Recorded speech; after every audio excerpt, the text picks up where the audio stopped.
quisiera en esta mañana hacer dos agradecimientos. El primero, que tiene que ver con el agradecimiento a Dios por lo que Dios ha hecho en la vida de Micael. Todos conocemos el tema de su ojito y sin posibilidades ni esperanzas humanas, ni siquiera con operación, él podía llegar a ver. Sin embargo, hoy ve el 60%. ¿Amén? Eso es lo que quería escuchar. Él contó la historia y nadie dijo amén. ¿Amén? Amén. Y vamos a orar por una recuperación mayor todavía. ¿Está bien? Oremos por Micael, hermanos. Es uno de nuestros niños de nuestra iglesia. Y tenemos que orar por él. Y el segundo es el mensaje de Ronald a través de la música, que nos predispone, nos prepara para el mensaje de esta mañana. Y quisiera abrir mi Biblia y la Biblia de ustedes en Apocalipsis capítulo 12. Apocalipsis, el capítulo 12. El apóstol Juan dice o escribe lo siguiente. Desde el verso 1 en adelante, el profeta declara: apareció en el cielo una gran señal, una mujer vestida de sol, con la luna debajo de sus pies, y sobre su cabeza una corona de 12 estrellas. Y estando encinta, clamaba con dolores de parto, en la angustia del alumbramiento. También apareció otra señal en el cielo, y aquí un gran dragón escarlata, que tenía 7 cabezas y 10 cuernos, y en sus cabezas 7 diademas. Y su cola arrastraba la tercera parte de las estrellas del cielo y las arrojó sobre la tierra. Y el dragón se paró frente a la mujer que estaba para dar a luz, a fin de devorar a su hijo tan pronto como naciese. Y ella dio a luz un hijo varón, que regirá con vara de hierro a todas las naciones, y su hijo fue arrebatado para Dios y para su trono. Y la mujer huyó al desierto, donde tiene un lugar preparado por Dios, para que allí la sustente por 1260 días. Después hubo una gran batalla en el cielo. Miguel y sus ángeles luchaban contra el dragón, y luchaba el dragón y sus ángeles, pero no prevalecieron, ni se halló ya lugar para ellos en el cielo. Y fue lanzado fuera el gran dragón, la serpiente antigua que se llama Diablo y Satanás, el cual engaña al mundo entero, fue arrojado a la tierra, y sus ángeles fueron arrojados con él. Entonces se oyó una gran voz del cielo que decía: ahora ha venido la salvación, el poder y el reino de nuestro Dios y la autoridad de su Cristo, porque ha sido lanzado fuera el acusador de nuestros hermanos, el que los acusaba de delante de nuestro Dios día y noche. Y ellos le han vencido por medio de la sangre del Cordero y de la palabra del testimonio de ellos, y menospreciaron sus vidas hasta la muerte. Por lo cual alegraos cielos y los que moráis en ellos, ay de los moradores de la tierra y del mar, porque el diablo ha descendido a vosotros con gran ira, sabiendo que tiene poco tiempo. Y cuando vio el dragón que había sido arrojado a la tierra, persiguió a la mujer que había dado a luz al hijo varón. Y se le dieron a la mujer las 2 alas de la gran águila, para que volase de delante de la serpiente al desierto, a su lugar, donde es sustentada por un tiempo, tiempos y la mitad de un tiempo. Y la serpiente arrojó de su boca tras la mujer aguas como un río, para que fuese arrastrada por el río. Pero la tierra ayudó a la mujer, pues la tierra abrió su boca y tragó el río que el dragón había echado de su boca. Entonces el dragón se llenó de ira contra la mujer y se fue a hacer guerra contra el resto de la descendencia de ella, los que guardan los mandamientos de Dios y tienen el testimonio de Jesús. Hermanos queridos, el capítulo 12 de Apocalipsis tiene como principal agente al dragón en una guerra cósmica. Una guerra de dimensiones estelares que trasciende la vida de todos los seres humanos a través de todas las edades. En los 11 capítulos anteriores al capítulo 12, el apóstol Juan describe la historia de la iglesia de Dios en la tierra, la historia de las políticas humanas y la historia de la relación entre ambas. La esfera de los involucrados se extiende del cielo a todo el universo que Dios hasta ese momento había creado. Y en esta visión aparece todo en forma muy clara. Nada es insignificante, nada es sin valor, todo está totalmente interrelacionado. Y estas interrelaciones que se presentan en el capítulo 12 de Apocalipsis conectan los hechos de la tierra con los acontecimientos del universo todo.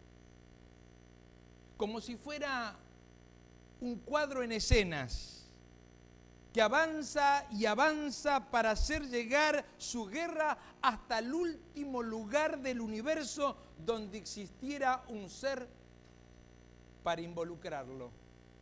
La guerra del dragón, descrita en Apocalipsis, el capítulo 12, lo abarca todo. La guerra del dragón no exime a nadie. La guerra del dragón lo invade todo, penetrante, activa. En la guerra del dragón nadie puede ser un espectador. Todos, de alguna manera, querramos o no, estemos de acuerdo o no, nos tenemos que involucrar. En el capítulo 12 de Apocalipsis se presentan algunos momentos claves en su desarrollo.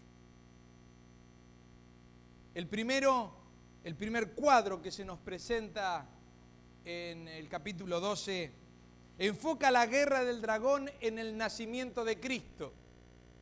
Eso va desde el versículo 1 al versículo 6.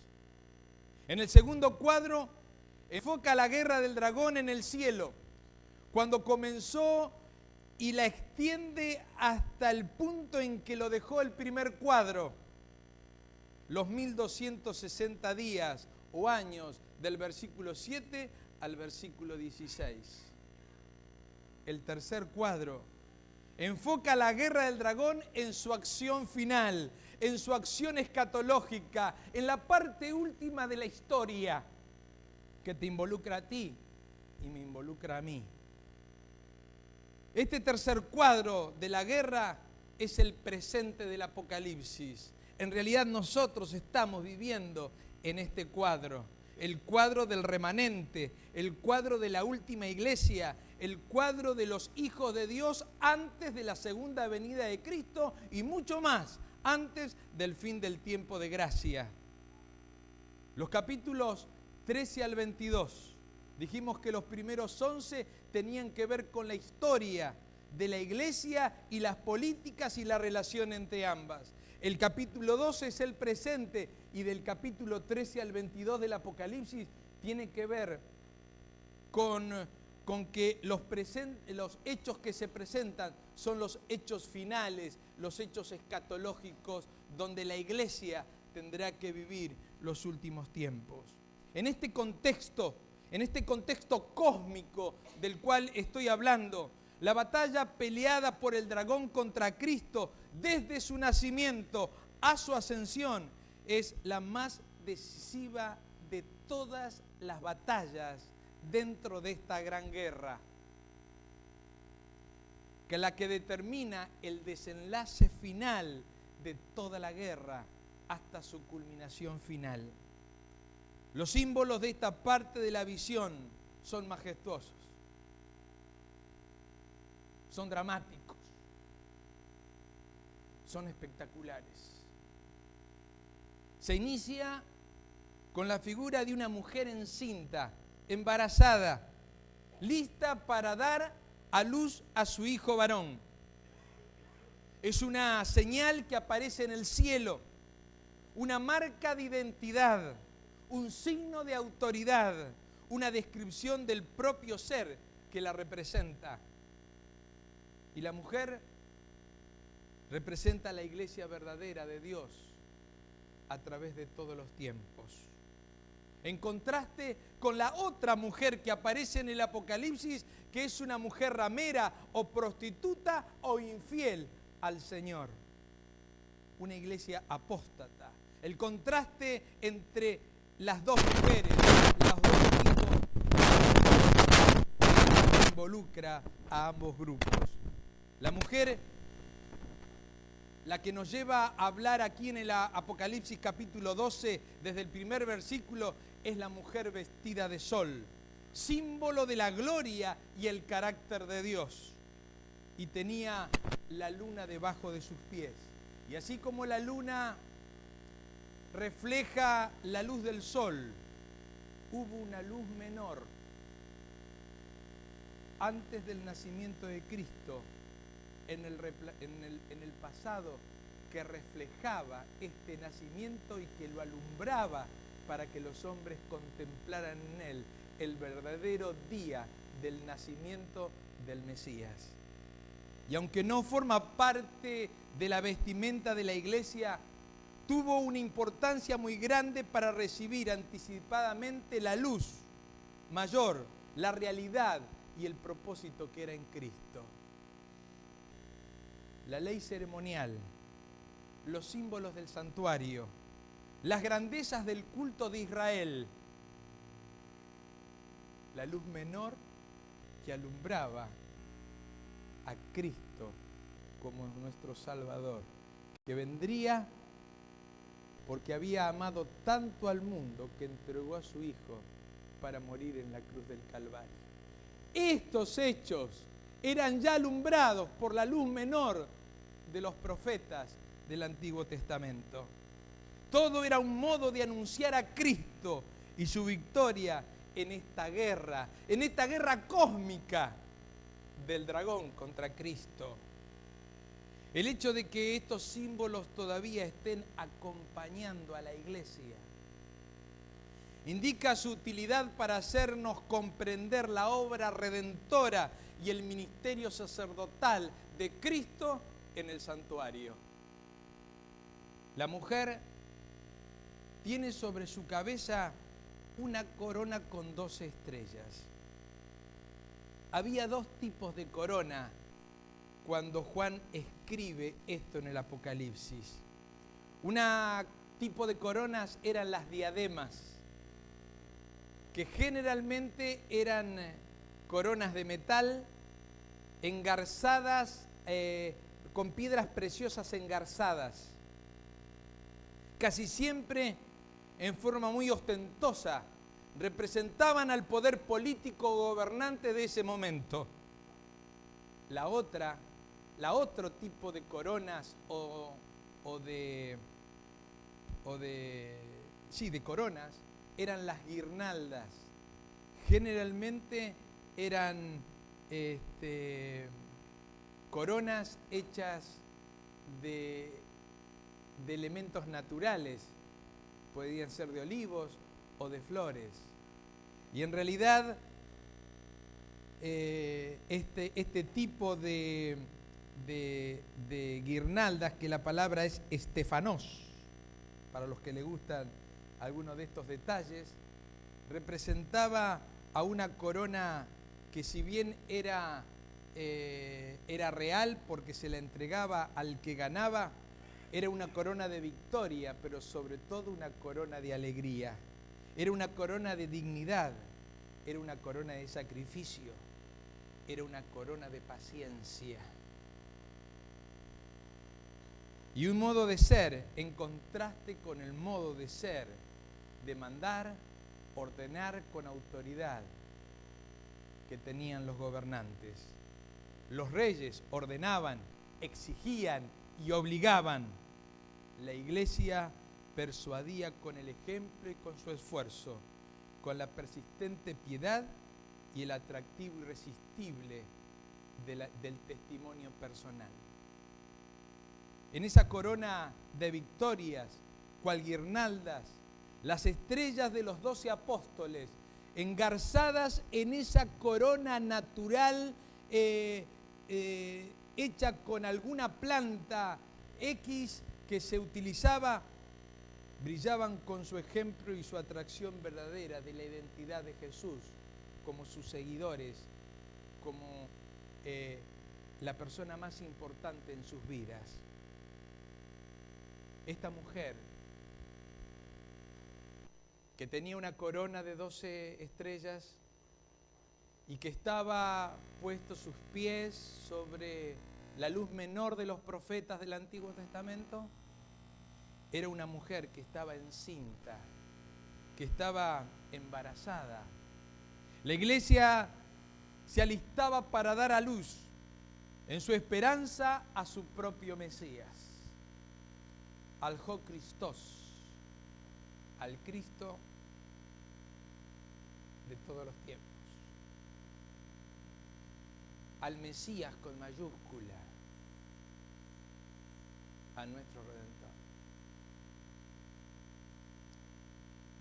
Y en ese estado sufre la agitación emocional del alumbramiento y la angustia del peligro en la presencia del dragón que intentaba devorar a su hijo apenas naciera.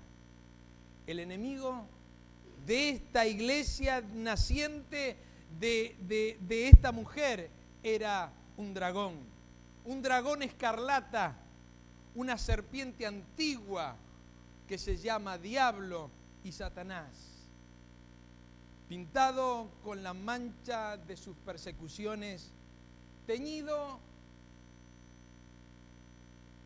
con la sangre de los mártires de Jesús hasta ese momento, destructor que ha sido y seguirá siendo hasta cuando Dios le quite la vida.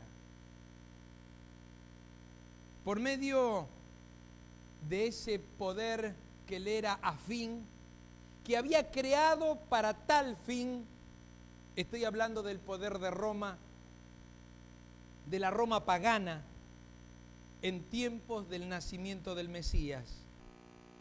Y por medio de todos los poderes políticos mayores simbolizados en las 7 cabezas que posee.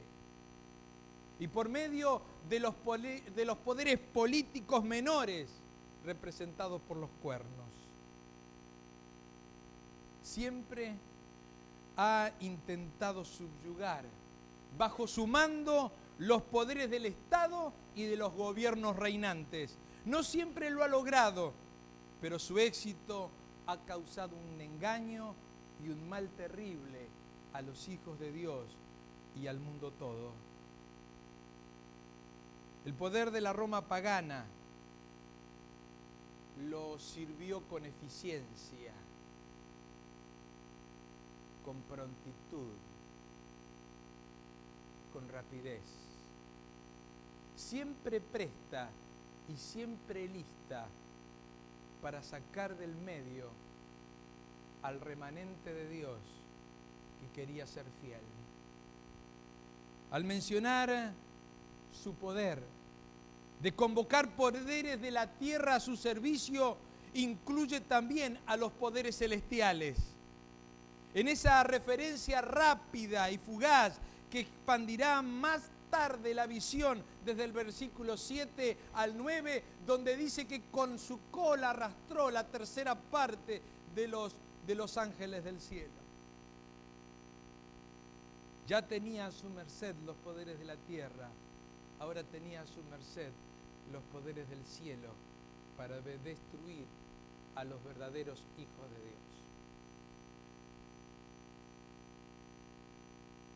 Dios. Este dragón quería devorar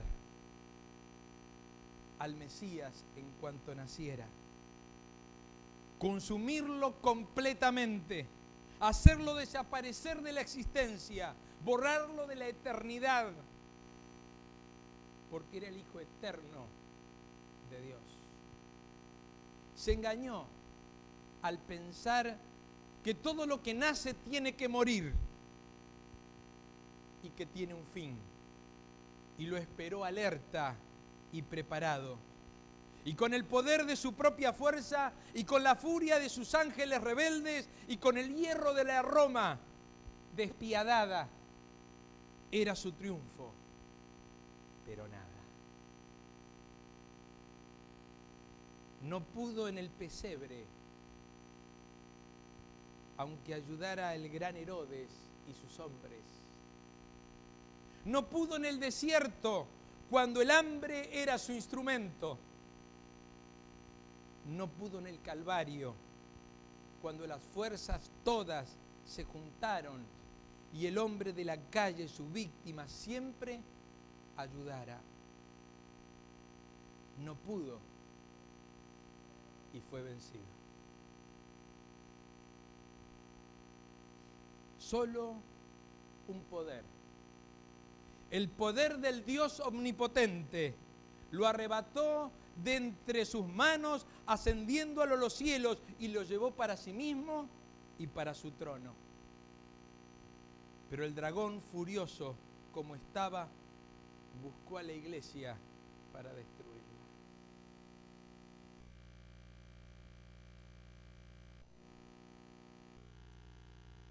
Si al Hijo no podía destruir porque era eterno, entonces la iglesia, sin poder, visible y desvalida en las apariencias, sería presa fácil, y a ella dirigió sus más caros esfuerzos para destruirla.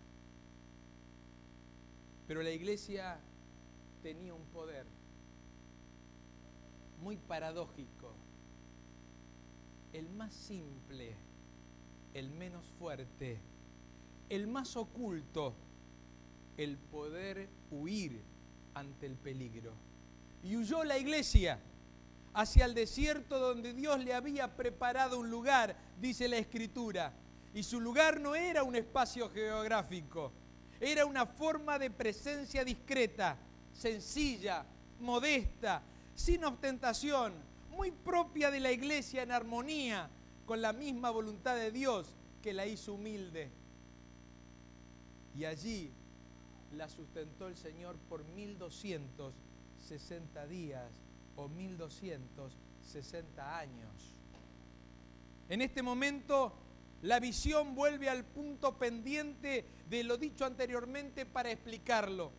Ahora había una batalla en el cielo, de la expulsión del dragón, de la victoria de los hermanos, de la angustia que sufren los seguidores de la bestia y de que los que pasa cuando el dragón persigue a la iglesia y ésta huye y se esconde. La batalla en el cielo se produce entre el dragón y sus ángeles contra Miguel y sus ángeles. La inició el dragón y desde entonces toda iniciativa del mal es de él. Todo, absolutamente todo. Dios solo posee y practica la iniciativa del bien. La guerra del dragón en el cielo no fue una guerra de galaxias, no fue un enfrentamiento con armas extrañas, ni con fuerzas violentas del imperio. Fue una guerra de argumentos, fue una guerra de actitudes, una batalla de una mente influyendo sobre otra mente para lograr las decisiones pretendidas. Satanás desarrolló una oposición contra la ley de Dios y una búsqueda obsesiva y paranoica de un poder que le era ajeno y que no le pertenecía. Quería ser igual a Dios. Y lo acusó de abuso. El dragón acusó a Dios de tiranía. Se alejó de Dios y poco creció en él, de a poco creció en él la rebeldía hasta hacerse intolerable. Y se tornó activo y violento, condenador y prepotente, sutil y lleno de engaños artificiosos, engañosos, maestro de confusión.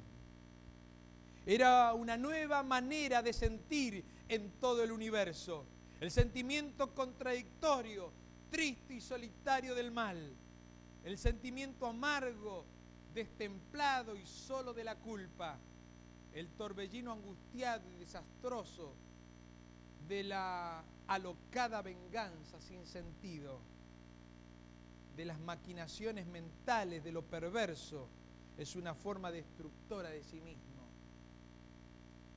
Hermanos, hay en el mal una astucia que hace aparecer los objetivos más oscuros como intenciones de bien y de progreso. Hasta podríamos decir que tienen apariencia de piedad, pero no son en realidad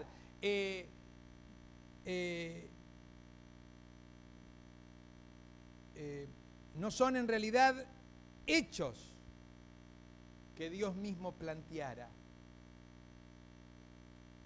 En su engaño refinado y sutil, que se introduce con insidia y disimulo, el dragón inventó las armas en su guerra y las usó con eficacia.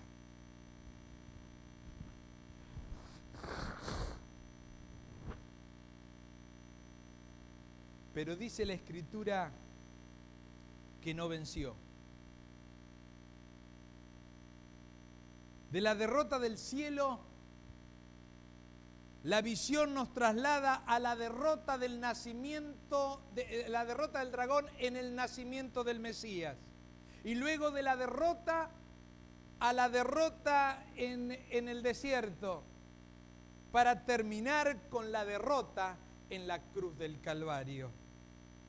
La cruz tuvo toda clase de consecuencias desastrosas para el mal. Juan dice que el acusador que engañaba a la gente fue lanzado fuera, fue arrojado a la tierra y sus ángeles fueron arrojados con él. Los hermanos quedaron libres de las acusaciones del dragón. Estas acusaciones ya no valían porque ellos habían vencido por medio de la sangre del Cordero y por medio de la palabra de su testimonio que ellos daban de él. La sangre, hermanos queridos, la sangre y la misión eran su escudo y el dragón nada podía en contra de ellas.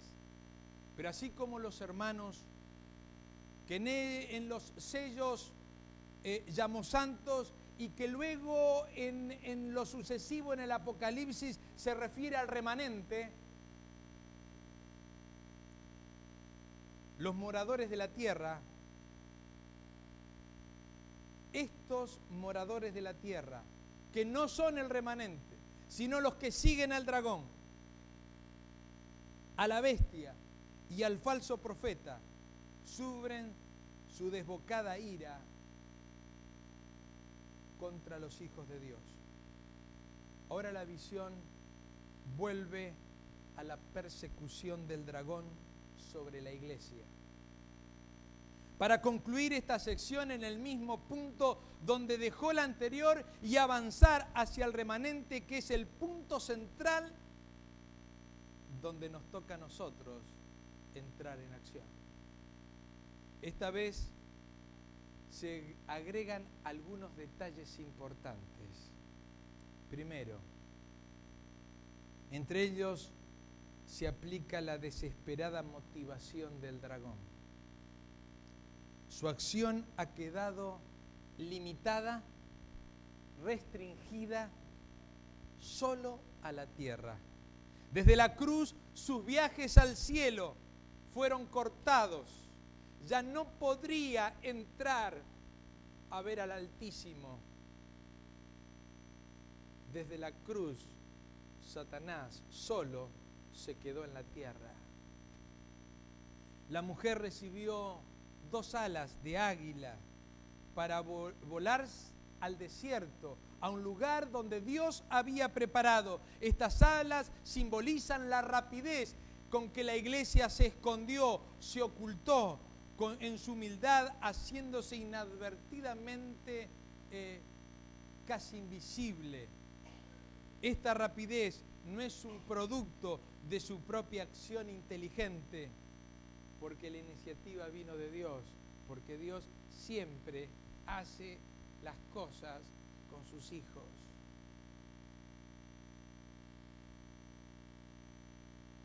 Y es en la acción de Dios donde se encuentra la eficacia de la protección. No en nuestra capacidad, no en nuestra inteligencia, no en nuestras habilidades, solo en el poder de Dios en favor de cada uno de nosotros. La tercera es la serpiente que persiguió a la iglesia arrojando agua como la de un río. En la profecía las aguas representan multitudes y el dragón inundó a la iglesia con mucha gente y doctrinas extrañas y la práctica de vida impropia y contrarias a la voluntad de Dios. Satanás quería destruir a la iglesia y para eso, déjenme usar una metáfora, se hizo miembro de la iglesia sin bautismo y nos acompaña cada vez que los hijos de Dios se quieren reunir para alabar a Dios.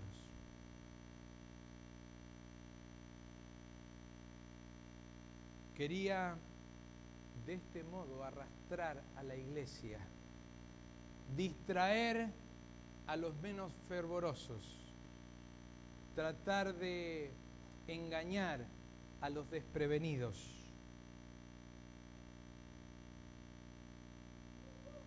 Quería llevarlos desde la esfera de Dios, de la voluntad de Dios, llevarlos a su propia esfera, a su propia voluntad.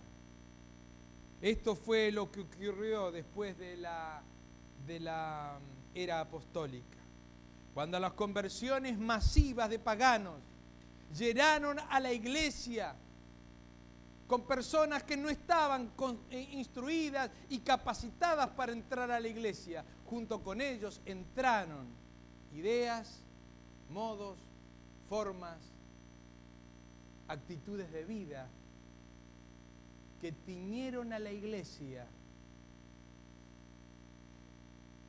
de cosas no santas. Cuando las conversiones masivas de paganos la llenaron y llenaron esas cortes también imperiales, el sincretismo cristiano, pagano y apóstata también se posesionó de la iglesia. Pero la iglesia no fue destruida por esta clase de invasión. No escuché ningún amén. Ahora sí. La iglesia no fue destruida. La tierra abrió su boca para protegerla. Esto representa la apertura de las tierras libres de América. ¿Se acuerdan ustedes cuando el Mayflower, junto con los padres peregrinos, llegaron a lo que hoy son las tierras de Nueva Inglaterra, en Estados Unidos, para fundar una nación sin papa y sin rey? Y sobre todo, la iglesia tendría la apropiada independencia para crecer en calidad espiritual y también en número de miembros en esas tierras libres de América. Mientras en Europa las catacumbas servían de escondites para los fieles hijos de Dios.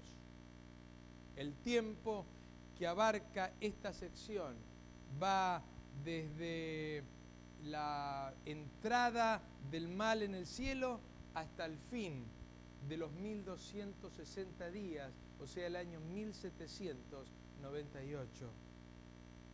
En el texto griego hay una continuidad que se llama hilativa, o sea, que une las escenas de la iglesia remanente sin alterar, sin agregados y sin cambio de frases. Hay una simple conjunción: y el dragón se llenó de ira contra la iglesia y se fue a hacer guerra contra el resto, dice Apocalipsis 12, 17. La ira es mayor por su fracaso de destruir la iglesia, pero la guerra sigue siendo la misma guerra. El objetivo es el remanente. Descubrió el dragón que no necesitaba preocuparse por la iglesia, ya la tenía en el bolsillo. La que no tenía en sus garras era el remanente de la iglesia, lo que quedaba fiel de un pueblo que seguía los mandamientos de Dios y tenía el testimonio de Jesús. Lo que sí necesitaba era destruir al remanente. De lo contrario, su continua acusación contra la ley no tendría valor alguno. Y Satanás dice que la ley y su cumplimiento es imposible. Que Dios es tirano, que ha impuesto a los seres creados una forma esclavizante en la ley. Y las pruebas mejores que ellos no pueden cumplir las normas que Dios estableció. Es mejor cambiarla, es mejor echarle una revisión y ayornarla para que se adecue a los tiempos en el que el pueblo de Dios vive. Y como Dios no cede, Él promete, el dragón promete, Él cambiarlas, Él modificarlas, producir el gobierno que lo permita, y estamos hablando del gobierno político de nuestra época, que le permita cambiar la ley que Dios no cede. Pero el remanente, lejos de aceptar sus engaños, se aferra mucho más a la voluntad de Dios, guardando los mandamientos de Dios y teniendo como fruto el Espíritu Santo o el testimonio de Jesús. Sobre el remanente ya explicamos su centralidad en el libro de Apocalipsis y las marcas de su identidad y la clase de misión que debe cumplir el remanente, que no es otra que Apocalipsis 14, pero eso lo voy a dar en otro tema. Ahora solo nos resta decir una palabra más sobre el poder, ya practicado por la iglesia para vencer la guerra del dragón. Es el mismo, pero el mismo y es simple. El remanente debe huir hacia su verdadera forma de ser. El remanente debe huir hacia la forma que Dios le plantea en las Sagradas Escrituras, la forma de ser que Dios determinó para él. Humilde y obediente, sumiso y misionero, confiado y persistente, ajeno a las políticas de los gobiernos reinantes y a toda extraña sofisticación de la influencia que se trafica con los intereses propios de los gobernantes. Porque el interés supremo y total de remanente es vivir para gloria de Dios en cada momento de su existencia. Es vencer al dragón, porque sin Él vivir eternamente la vida unida a Dios es una realidad. Pero la lucha sigue. En nuestra preparación final para el cielo, lo que nos queda por delante es terminar esta guerra y la segunda venida de Cristo. Pero saben, hermanos, el dragón fue vencido en el cielo. El dragón fue vencido cuando Cristo nació. El dragón fue vencido en el desierto. El dragón fue vencido en la cruz del Calvario. Pero déjenme decirles que el dragón todavía no fue vencido en nuestros corazones. Eso es una lucha que cada uno de nosotros tendrá que pelear. Sin la ayuda del pastor, sin la ayuda de los demás hermanos de iglesia, la lucha interna del corazón, la lucha diaria por aferrarse al Señor, la lucha diaria para hacer de la vida espiritual y de la relación con Jesús la más importante empresa de sus vidas. Esta lucha no terminó todavía. Esta lucha la tienes que ganar tú. La tengo que ganar yo. El fin se acerca. Los tiempos se acortan.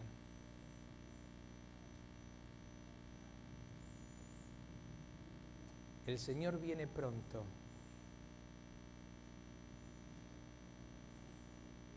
¿Y tú qué vas a hacer? ¿Y tú qué vas a hacer?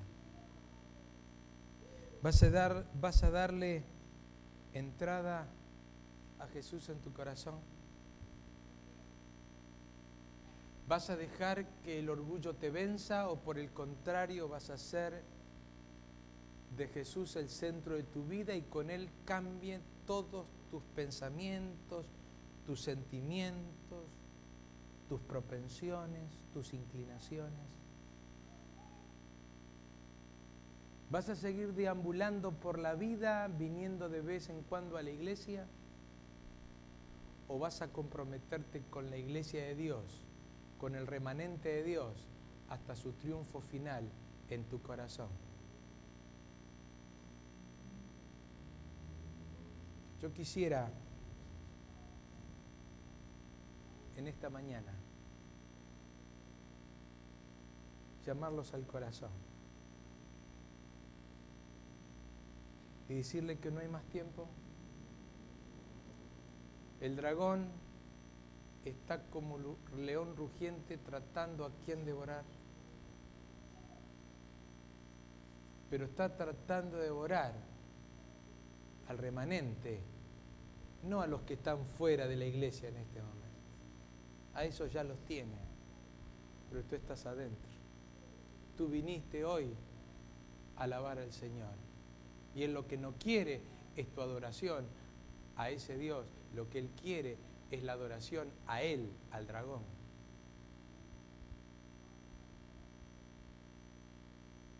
¿Y qué vas a decidir? Yo quisiera en esta mañana tocar tu corazón.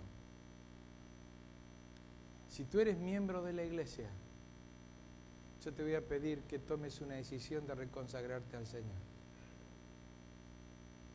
Si tú no eres miembro de la iglesia, estás estudiando la Biblia o estás pensando en estudiar la Biblia, yo quiero invitarte a que te comprometas con las Sagradas Escrituras y busques en ellas la voluntad de Dios, a fin de que cuando el tiempo se termine,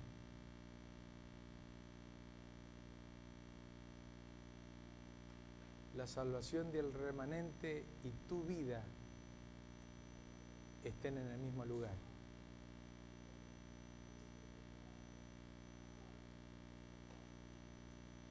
Yo quisiera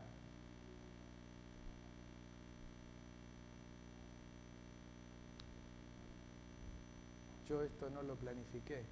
Ronald,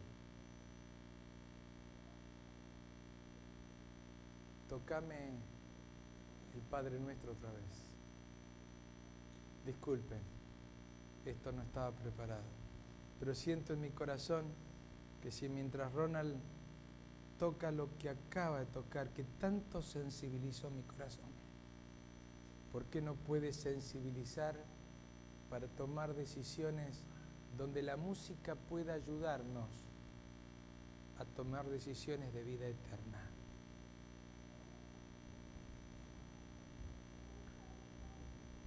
Porque, ¿saben? El tiempo es corto, dije, pero para otros el tiempo es más corto de lo que se imaginan. En pocos minutos más vamos a salir a la calle, a enfrentarnos con el mundo, a enfrentarnos con cosas que Satanás va a tratar, o el dragón va a tratar de distraer nuestra mente, con cosas que nos van a confundir. ¿Saben cuál fue el problema de Israel en la antigüedad? No podían distinguir entre lo sacro, lo santo y lo profano. Y yo noto que esto le está pasando a la iglesia, a mi iglesia. No distinguimos entre lo santo y lo profano. Y pensamos que hay cosas que hacemos y que no están mal. Y sin embargo, Satanás las utiliza para alejarnos de Dios. Mientras Ronald ora con su violín, porque no me digas que no es orar, mientras Ronald ora y nos transporta, los que tomen la decisión de reconsagrarse al Señor, porque ya son miembros de la iglesia, yo le voy a pedir que se pongan de pie y donde están. Pero si hay alguna persona aquí que está volviendo a la iglesia, que su vida no está corriendo por los carriles normales, que tiene algún problema espiritual, que necesita un bautismo especial en su vida, yo le voy a pedir que pase acá, porque yo quiero orar por esa persona en forma especial. Cuando el fin del tiempo de gracia termine, tenemos que estar juntos, tenemos que estar unidos, Cristo, y con su mano aferrarnos hasta ver aquella nubecita blanca que viene en el cielo, que es Cristo, buscarnos a todos nosotros. Mientras Ronald toca, yo voy a pedir que cada uno tome la decisión en su vida que le crea conveniente, pero no dejes de pasar aquí, que quiero orar contigo.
que seguir al Señor.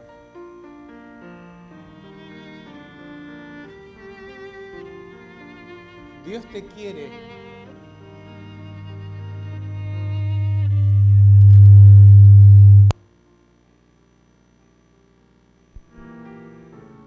Dios te ama.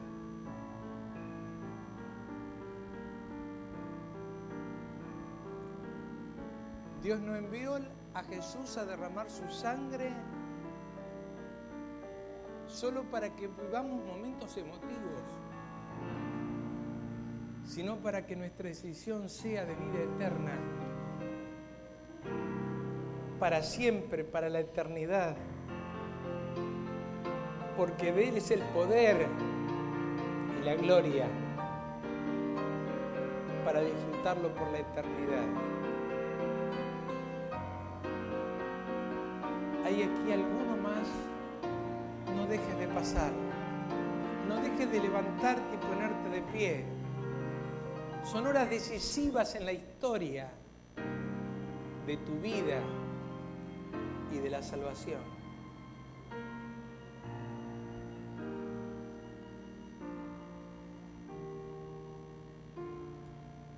Amén.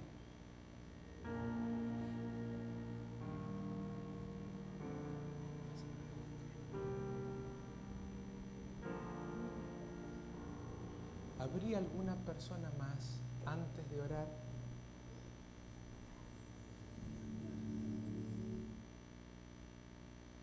Se ve que cuando me voy para allá copla. Amén.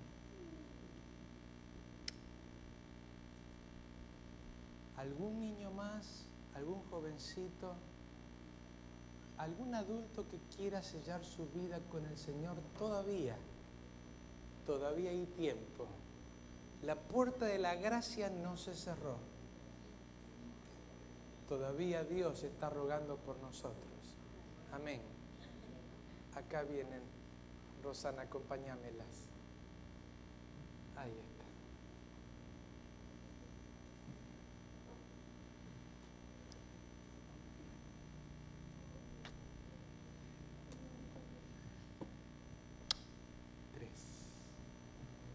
Tres más. ¿Ustedes saben qué hermoso que es esto?